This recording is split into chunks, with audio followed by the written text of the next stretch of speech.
Nintendo hurt itself in its confusion again, but this time they're suing a Reddit mod for $4.5 million.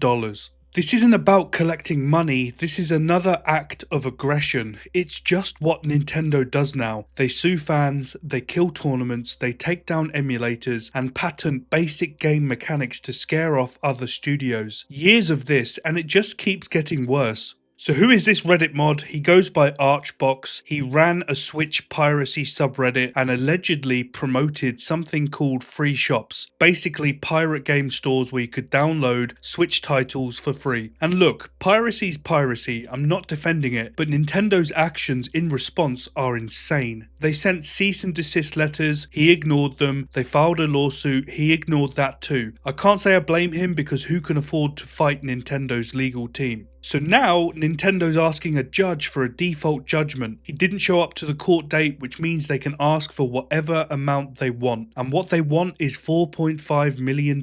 They know they'll never see that money. Archbox doesn't have it, but that's not the point. This is a fear tactic, an act of aggression to scare off anyone else. This is how you kill a community, one lawsuit at a time, the nuclear option every time. They don't negotiate, they destroy, and it's far from being the first time. They've been doing it for years. And sure, you could say this is because Archbox ignored Nintendo, but just last month we saw what happens when you don't, and it's just as bad. Ryan Daly sold modded Switch consoles through his site Modded Hardware. Nintendo sued him. He tried to defend himself without a lawyer, even denied running his own business in court. He settled for $2 million, a permanent injunction, banned from ever selling or even possessing mod chips again for the rest of his life. Then there's Gary Bowser. He was part of Team Executor. They made and sold mod chips that let you run pirated games on Switch. He was arrested and deported from the Dominican Republic in September 2020. He was held in federal jail from his arrest through his trial, sentenced in February 2022 to over 3 years in prison. He's out now, but he's got a $10 million judgment hanging over him. Nintendo takes around 25% of every paycheck he earns. They even took from his prison wages, and they'll keep taking until the day he dies. The debt will never be paid. Yuzu was a Switch emulator, arguably the best one, sued by Nintendo and settled for $2 million. The Big House was a Smash Bros. Melee tournament using Slippy, a fan mod for online play. Nintendo sent a cease and desist, event cancelled, community out of pocket. There is no settling or reasoning with Nintendo, they just seek and destroy. But what they don't seem to understand is the cost to Nintendo themselves. It scares communities out of existence. Tournament organisers look at what happened to Big House, Smash World Tour, years of work gone overnight. The goodwill Nintendo spent decades building, dead, replaced with pure fear. Modders see Ryan Daly's $2 million settlement and Gary Bowser's life sentence of payments and they don't even start. Ideas get scrapped before they even exist. Projects that could improve games, fix what Nintendo won't, preserve what they've abandoned, all dead before the first line of code gets written. Third-party tools that let you dump your own games like Lockpick get DMCA'd into oblivion. Meanwhile, Nintendo shuts down the 3DS and Wii U online services with no legal alternative. Games rot, features disappear. So what do players get in the long run? Fewer tournaments, fewer community fixes, fewer choices, more fear. It might be a legal victory for Nintendo, it might make their lawyers happy, but at what cost? Your own community terrified of being sued to death. Now look, to be clear, piracy is illegal, nobody's defending that here, but here's where Nintendo's logic falls apart. They claim millions in lost sales, every lawsuit the same story, massive harm, devastating losses, and they never provide a single piece of evidence. Not one spreadsheet, not one sales report, they'll just pull a random multi-million-dollar figure out of thin air and say, that'll do, let's ruin someone's life because they loved our games. And the best part, in the Archbox lawsuit, Nintendo's own lawyers said the $4.5 million